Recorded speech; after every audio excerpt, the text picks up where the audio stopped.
A passagem de hoje fala sobre o servo de Abraão, Eliezer, partindo para encontrar uma esposa para o filho de Abraão, Isaque.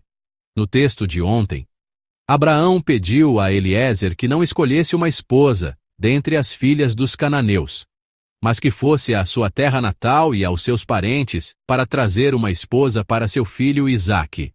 Assim, de acordo com o pedido de Abraão, Eliezer partiu para encontrar uma esposa para Isaque.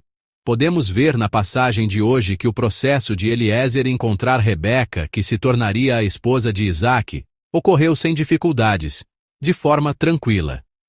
Esta deveria ser uma tarefa muito difícil e árdua. E hoje, através da palavra, vamos examinar como uma tarefa tão importante pôde transcorrer tão tranquilamente. Depois de receber o pedido de Abraão, Eliezer termina seus preparativos e parte. Vamos ler juntos o versículo 10. Gênesis 24:10. Então o servo partiu, com 10 camelos do seu senhor, levando também do que o seu senhor tinha de melhor. Partiu para a Mesopotâmia, em direção à cidade onde Naor vivera. Eliezer partiu com 10 camelos de seu senhor. Após uma longa viagem, ele chegou à cidade de Naor. O versículo 10 registra tanto a partida quanto a chegada em uma única frase. Por causa disso, talvez não pensemos muito sobre quanto tempo levou. No entanto, o versículo 10 comprime uma longa jornada de 800 quilômetros, que levou muito tempo, em um breve registro. 800 quilômetros é uma distância muito grande. Para termos uma ideia da distância, é aproximadamente a distância de ida e volta de Seul até Busan. Se alguém fosse a pé, variaria de pessoa para pessoa, mas mesmo caminhando 8 horas por dia, levaria cerca de 20 dias. E naqueles tempos, as estradas eram precárias e não pavimentadas. Ele fez uma viagem muito longa e difícil para chegar à cidade de Naor. Mas, quando Eliezer chegou à cidade de Naor e fez os camelos descansarem junto ao poço fora da cidade, houve uma primeira atitude que ele tomou. Através dessa atitude, Deus permitiu que a jornada de Eliezer transcorresse tranquilamente. O que Eliezer fez? Qual foi a primeira coisa que ele fez ao chegar? Ele orou a Deus. Vamos ler juntos os versículos 12 a 14.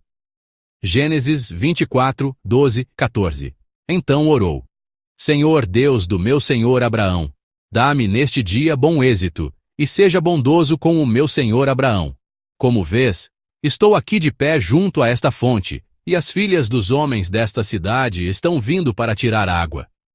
Concede que a jovem a quem eu disser, por favor, incline o seu cântaro para que eu beba, e ela me responder, bebe. Também darei água aos teus camelos. Seja essa a que designaste para o teu servo Isaque. Assim, saberei que foste bondoso com o meu senhor. Ao chegar à cidade de Naor, Eliezer pediu ajuda a Deus. Ele orou para que pudesse reconhecer a mulher que seria a esposa do filho de Abraão, Isaque. Através disso, podemos ver que Eliezer havia recebido treinamento na fé e na piedade enquanto vivia na casa de Abraão. Eliezer era um homem de oração. O conteúdo da oração de Eliezer foi este: à tarde, as mulheres sairão para tirar água. Então, de pé junto ao poço, pedirei água a uma jovem. Naquele momento, se eu encontrar uma mulher que me dê água de bom grado e também dê água aos meus camelos, saberei que ela é a esposa preparada para Isaque. Esta foi a oração que ele fez a Deus. Eliezer desejava que essa tarefa corresse bem. E, através da passagem que acabamos de ler, podemos ver que ele tinha outro desejo em seu coração. Se olharmos para o final do versículo 12, ele ora: E seja bondoso com o meu senhor Abraão. E no final do versículo 14, ele confessa: Assim saberei que foste bondoso com o meu senhor. Eliezer não estava orando para que sua tarefa, a missão recebida de seu senhor, fosse realizada de forma fácil e tranquila para seu próprio bem. Eliezer orou: Seja bondoso com o meu senhor. Eliezer não orou por si mesmo, de sua própria perspectiva. Ele orou da perspectiva de seu senhor, Abraão e por Abraão. Isso mostra a lealdade de Eliezer ao seu senhor. Olhando para nossas vidas, não é verdade que muitas vezes suplicamos por nossa própria vontade e oramos para que nossos desejos sejam realizados? Mas o que podemos aprender com a oração de Eliezer hoje é que, em vez de orar por nossa própria vontade e por nós mesmos, devemos primeiro orar para que a vontade de nosso Senhor, Deus, seja feita. Enquanto ele orava dessa maneira, Deus lhe concedeu graça, permitindo que toda a sua jornada transcorresse tranquilamente.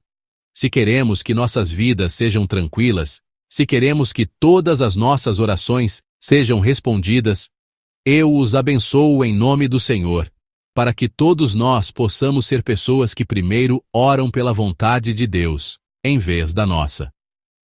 No versículo 15, vemos a resposta imediata de Deus à oração de Eliezer.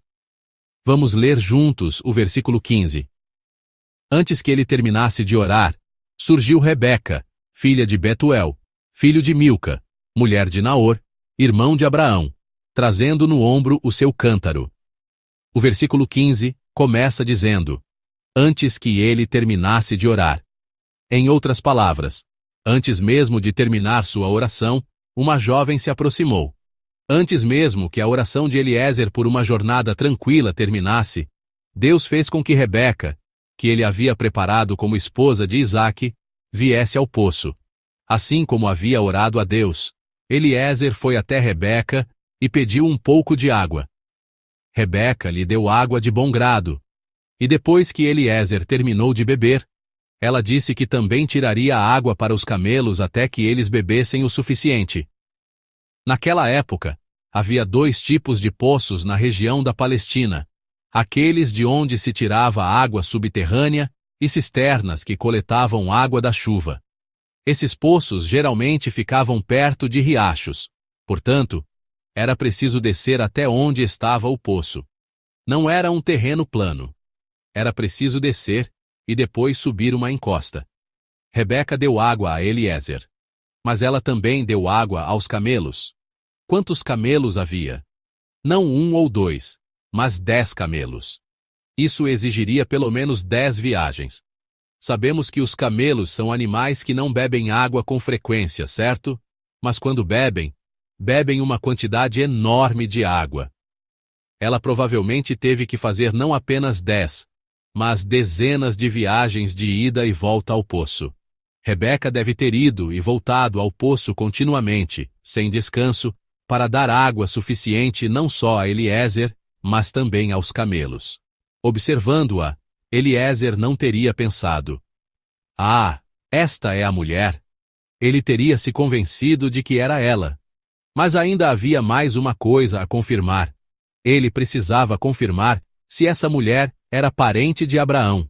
Então, Eliezer pergunta a Rebeca de quem ela é filha. No versículo 24, Rebeca responde: sou filha de Betuel, o filho que Milca deu a Naor. Agora, tudo estava confirmado. Tudo pelo que Eliezer havia orado se cumpriu. Eliezer, que havia orado pela ajuda de Deus ao chegar à cidade, pôde ver todo o assunto se desenrolar tranquilamente.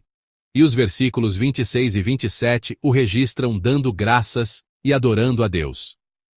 Amados irmãos e irmãs, oramos para que nossas vidas sejam pacíficas, tranquilas e bem-sucedidas. No entanto, essas orações são muitas vezes feitas a partir de nossa própria perspectiva e ponto de vista. Ao lembrarmos da graça de Deus que fez todas essas coisas acontecerem tranquilamente na mensagem de hoje, espero que também possamos lembrar e guardar em nossos corações a fé de Eliezer, que orou pela vontade de seu Senhor enquanto buscava a ajuda de Deus em tudo isso. Devemos orar por nosso Deus antes de orarmos por nós mesmos. Devemos orar pelo seu reino e por sua justiça. É por isso que o Senhor diz em Mateus 6,33. Mateus 6,33. Busquem, pois, em primeiro lugar o reino de Deus e a sua justiça, e todas essas coisas lhes serão acrescentadas. Ele disse que, para aqueles que buscam seu reino e sua justiça, todas essas coisas serão acrescentadas. Portanto, Oro em nome do Senhor, para que hoje seja um dia em que vocês olhem mais para Deus e supliquem a Ele. Eu os abençoo em nome do Senhor, para que todas as nossas vidas se esforcem para orar primeiro pelo Pai, antes de orar por nós mesmos.